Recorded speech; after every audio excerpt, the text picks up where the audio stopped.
বাংলাদেশের প্রতিটা আনাচে কানাচে প্রতিটা প্রশাসনে প্রতিটা জায়গায় রয়ের এজেন্ট বসায় রাখছে। আমাদের দেশ নিয়ে আমরা গর্ব করতে চাই। ভারত বাংলাদেশ স্বামী স্ত্রীর মতো সম্পর্ক। আমরা একটা স্বাধীন জাতি, সুতরাং ভারত বাংলাদেশে নাক গলাবে, ভারত বাংলাদেশের ব্যাপারে বল প্রয়োগপূর্বক ইন্টারফেয়ার করবে, এটা কোনোভাবেই মেনে নেওয়া যায় না।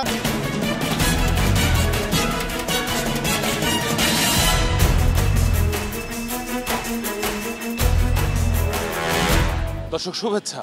ক্ষমতা নাকি জনতা, আপনি কোন পক্ষে? আমি কিন্তু সাধারণ জনগণের মতামত শুনতে আজকে এসেছি রাজধানীর মিরপুর ২ এলাকায়। আমি আসিফ সুমিত, একুশে টেলিভিশনের জনতার কথা অনুষ্ঠানে তুলে ধরব সাধারণ মানুষের মতামত। আমাদের প্রত্যাশা দেশে শক্তিশালী গণতন্ত্র, আমরা চাই সরকারকে সহায়তা করতে। শুরুতে একটি প্রসঙ্গ উল্লেখ করতে চাই। জাতিসংঘের একটি বৈঠকে প্রফেসর ইউনূস মন্তব্য করেছেন যে ২০২৪ সালের ৫ আগস্টে বাংলাদেশে যে গণ অভ্যুত্থান হয়েছে, ছাত্রদের এমন কর্মকাণ্ড নাকি ভারতের পছন্দ হয়নি। মূলত ভারতের পছন্দ অপছন্দের বিষয়টি বারবার আমাদের অভ্যুত্থানের সঙ্গে জড়িয়ে যাচ্ছে। এখানে ভারতের পছন্দ বা অপছন্দের বিষয়টি সাধারণ মানুষ কিভাবে দেখছেন? হাসিনার মতো তাদের আজ্ঞাবহ হই, তাইলে আমরা তার কাছে ভালো। বাংলাদেশের প্রতিটা আনাচে কানাচে প্রতিটা প্রশাসনে প্রতিটা জায়গায় রয়ের এজেন্ট বসায় রাখছে। প্রফেসর ইউনূস যে কথাটা বলছে এবং উনি সাহসিকতার সাথে বলছে, উনি একটা বীর পুরুষ আমি মনে করি। এটা ওনাদের পছন্দ হয় না, এই কারণে ওনারা শাসন করতে পারে না।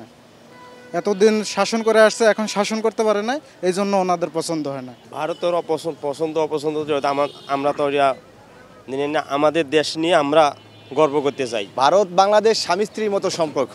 তার মানে উনি বাংলাদেশে যত সম্পত্তি ছিল সব তো ভারতেই পাচার করেছে। আপনারা যদি লক্ষ্য করেন আকাশ প্রতিরক্ষা ব্যবস্থার দিক তাকালে বুঝতে পারবেন যে যখন স্বৈরাচার শেখ হাসিনা এই দেশে ছিল, আকাশ প্রতিরক্ষা ব্যবস্থা সম্পূর্ণই ভারতের নিয়ন্ত্রণে ছিল। এখান থেকে আমাকে বাংলাদেশ একটা টাকাও পায় নাই। ভারত সবসময় চাইছে যে বাংলাদেশ একটা ভূখণ্ড, এটা তাদের নিয়ন্ত্রণে থাক। তারা সবসময় যাতে এদেরকে শোষণ করতে পারে সেই চেষ্টাটাই তারা করছে। ভারতের সাথে একমাত্র শেখ হাসিনার একটা সম্পর্ক ছিল। আমরা একটা স্বাধীন জাতি, সুতরাং ভারত বাংলাদেশে নাক গলাবে, ভারত বাংলাদেশের ব্যাপারে বল প্রয়োগপূর্বক ইন্টারফেয়ার করবে, এটা কোনোভাবেই মেনে নেওয়া যায় না। ভারতের সার্বভৌম নিয়ে থাকবে, বাংলাদেশের সার্বভৌম নিয়ে আমরা আছি, আমরা থাকবো। আমরা আমাদের দেশের সার্বভৌম নিয়ে আমরা ডেভেলপমেন্ট কান্ট্রি, আমরা এগিয়ে যাব। বাংলাদেশের ব্যাপারে ভারতের নাক গলানো অ্যাকচুয়ালি উচিত নয়। আমাদের বাংলাদেশ, আমরাই গর্ব, আমরাই সব কিছু ভাববো। তার স্বার্থে আঘাত লাগছে, এই কারণে তারা নাগলাইতেছে বাংলাদেশকে নিয়ে। ধন্যবাদ আপনাকে। দর্শক, আপনারা শুনছিলেন সাধারণ মানুষের প্রতিক্রিয়া। এবার আরেকটি প্রসঙ্গে সাধারণ মানুষের কাছে যেতে চাই। খুব সম্প্রতি বিএনপির ভারপ্রাপ্ত চেয়ারম্যান মন্তব্য করেছেন যে বাংলাদেশে যদি একতা না থাকে, অর্থাৎ সবাই যদি ঐক্যবদ্ধ না থাকে, তবে গুপ্ত স্বৈরাচার আবারও দেশে প্রবেশ করতে পারে। সাধারণ মানুষ এই বিষয়ে কি মনে করছেন? তারেক রহমান সাহেব যে কথাটা বলেছেন যে ঐক্যবদ্ধ থাকার কথা, আসলে আমরা সকলে যদি ঐক্যবদ্ধ থাকি তাহলে ওই গুপ্ত স্বৈরাচার সরকার বা ইন্ডিয়ার র এজেন্ট এরা আমাদের কোনো ক্ষতি করতে পারবে না। আর যদি ঐক্যবদ্ধ না থাকি তাহলে অবশ্যই ক্ষতি করবে পুনরায়। এক না থাকলে এবং ঐক্যবদ্ধ না থাকলে আমাদের ভীষণ ক্ষতি হবে। নিজেরা যদি নিজেদের মধ্যে বিপদ সৃষ্টি করে, সেই জিওপলিটিক্যাল ইস্যুর মতো ইন্ডিয়ার সহযোগিতায় আওয়ামী লীগ আবার এই দেশে একটি নাশকতার সৃষ্টি করতে পারে।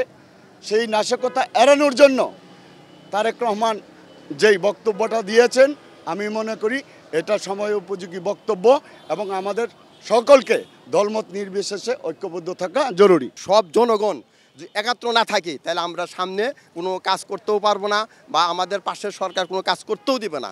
আগের মতো আমাদের এখন কাঁধে কাঁধ মিলিয়ে কাজ করতে হবে, জনগণকে নিয়ে কাজ করতে হবে, জনগণকে ভালোবাসতে হবে। যে একটা আন্দোলন হয়ে গেছে, এই ধরনের আন্দোলন আমাদের বাংলাদেশে শুধু না, নেপালে হয়েছে, শ্রীলঙ্কায় হয়েছে, জেনারেশন জি যে আন্দোলনটা করছে, এই আন্দোলনগুলা ইন্ডিয়াতেও চলতেছে।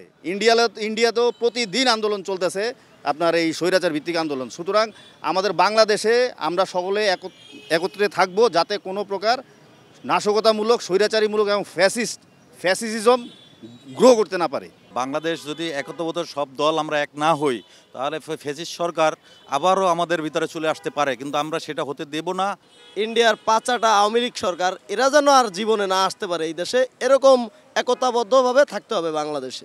আমরা যেন এলোমেলো না হয়, সবাই একত্রিতভাবে কাজ করি, যেন বিরোধীরা না ঢুকতে পারে। অনেক ধন্যবাদ আপনাকে। দর্শক, আপনারা শুনছিলেন সাধারণ মানুষের প্রতিক্রিয়া। সাধারণ মানুষ কিন্তু তাদের ভাবনাগুলো অসাধারণ, তাদের চিন্তা অনেক সূক্ষ্ম ও গভীর। দর্শক, জনতার কথা দেখতে প্রতি শনি, রবি, মঙ্গল এবং বুধবার চোখ রাখুন একুশে টেলিভিশনে। সঙ্গে থাকবো আমি আসিফ সুমিত।